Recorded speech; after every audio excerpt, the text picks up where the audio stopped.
Hello, welcome to Consciously Healthy. I'm Claire and this is not Laura. I'm with the wonderful Olly Hermon Taylor from Lean Green Human Being. Yes, yeah, thank you very much, Claire. Yeah. It's really exciting that you're here. Thank you for having me. It's a pleasure to be here. So I know Olly because we sort of met each other on the periphery of the gym that I go to, because you were working out of there for a bit as well, weren't you? Yeah, I was there for about 2 years, kind of training clients, renting space. And the personal trainer who I still train with actually says that Olly is bar none the best personal trainer that he has ever come across. That is very kind of him. Thank you, Greg. It's also true, but you've got to be humble. It was Paul, but they're both big fans. Oh, thank you, Paul. Yeah. So that's Core Results in Chichester. But the reason I'm here with Olly is because of the times that we've kind of sort of had conversations, I think there's quite a lot of synergy with the work that you're doing and the kind of messages that we like to promote to our listeners. So I just thought it would be really good representation to have someone from the fitness world. Yes. But we don't really like that phrase, do we? No, I don't think we do like the fitness the fitness word. No, or world, actually. Or world. No, I think we need to kind of separate kind of health and fitness from each other. And yeah, I'm kind of trying to get away from all the labels really at the moment, and reinvent a little bit. Okay, so can you tell us a little bit about what it is specifically that you do, because it's a bit different to other trainers? Yeah, so on the face of it, the official line is that I tend to help men and women between the ages of 35 and 50 kind of transform their health and bodies, lose weight, get fit, that sort of stuff as well. But what I'm really after is actually helping people to kind of create realistic and sustainable results.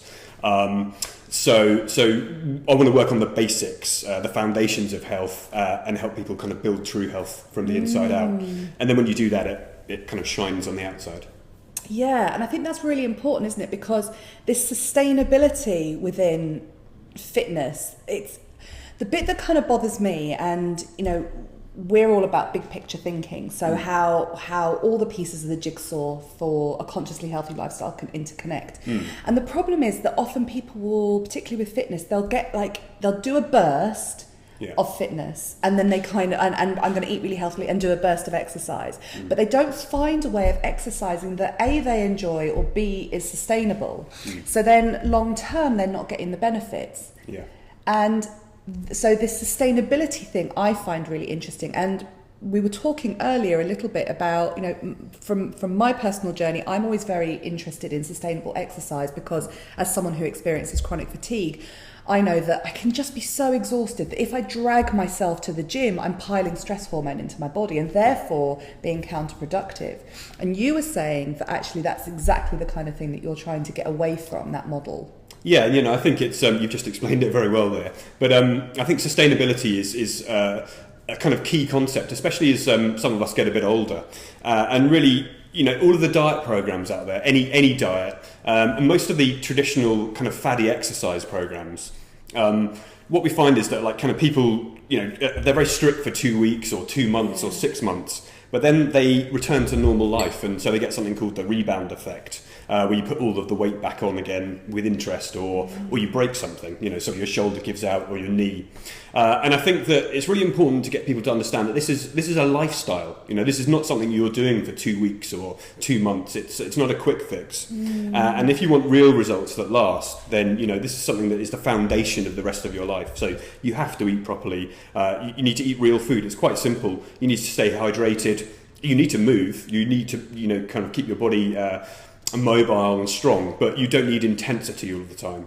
And I think if anyone who has a sort of chronic fatigue history or kind of any kind of pathology like that, sometimes the last place you need to be is in a traditional gym setting, beasting yourself.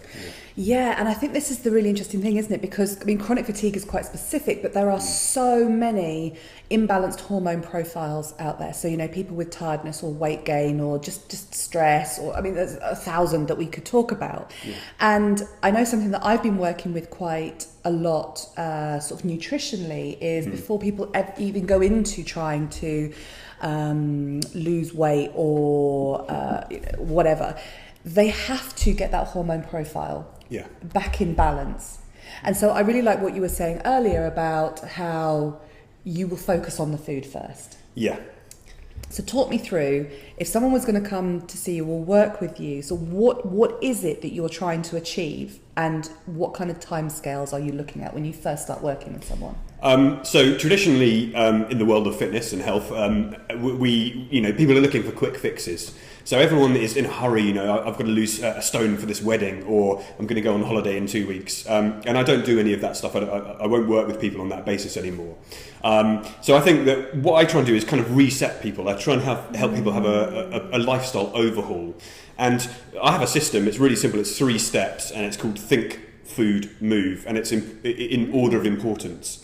So the first bit, the key to success with whatever you want to do, is mindset.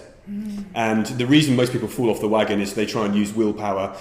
Loads of research shows that willpower doesn't last, etc., etc. So the first thing is create the right mindset, and then understand behavioural change. And so the key is like changing your behaviours and your habits. So that's what life is made up of. So if you do certain things every day and you don't have the results you want, then let's change those things, replace them with some better choices, and then you will have the results you want. So think is the mindset part. That's the most important step before you change anything else. Then it's food.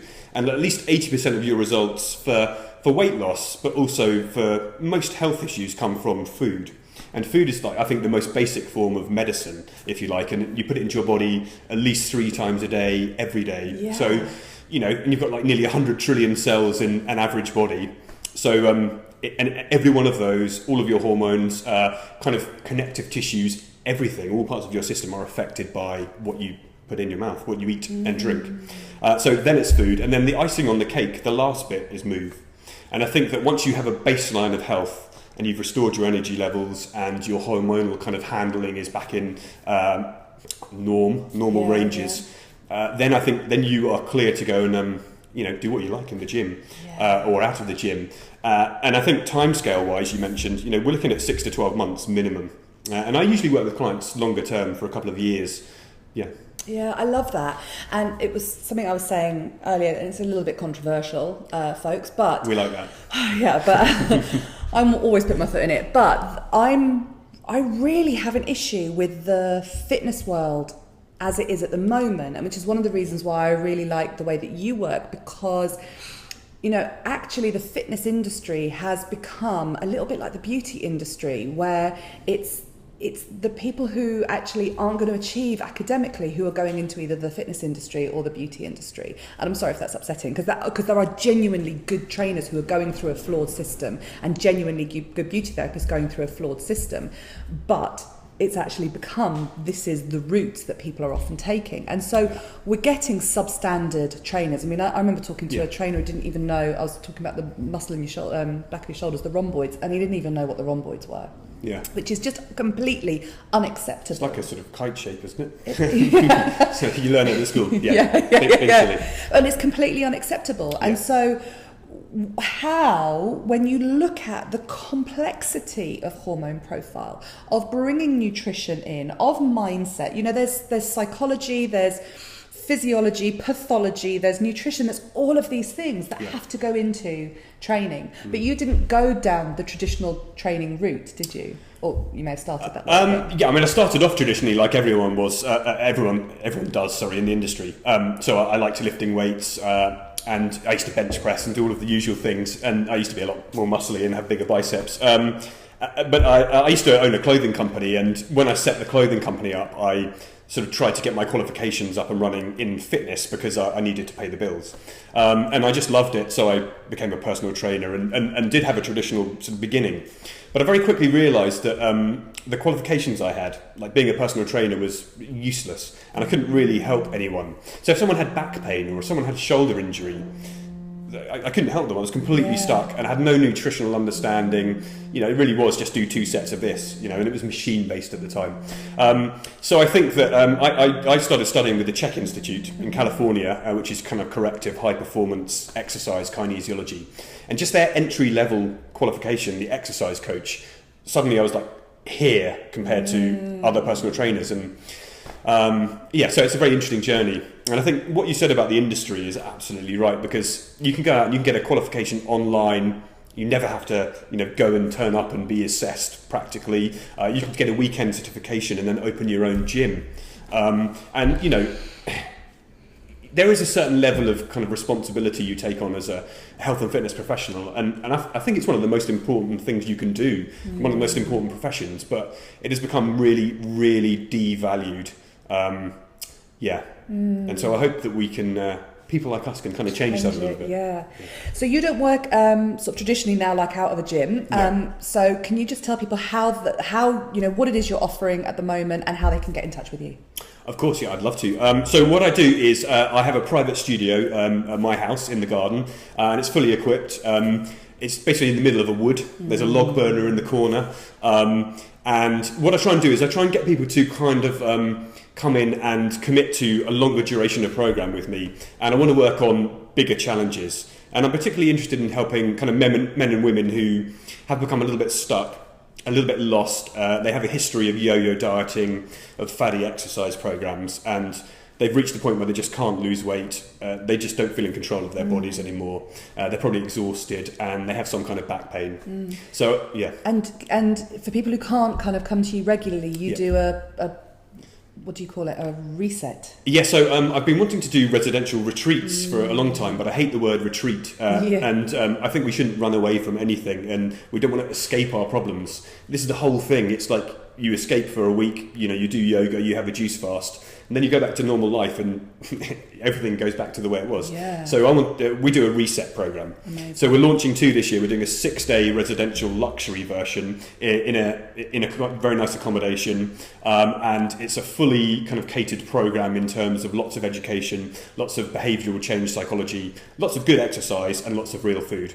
And then we're doing another one, which is a 3-day reset, which is basically camping in bell tents. I've got a friend with a customised Land Rover with gymnastic rings and a rig on it. So we're going to do lots of movement, lots of real food, and I'm really just trying to unplug people from what they're used to doing and help them reconnect with nature. Love it.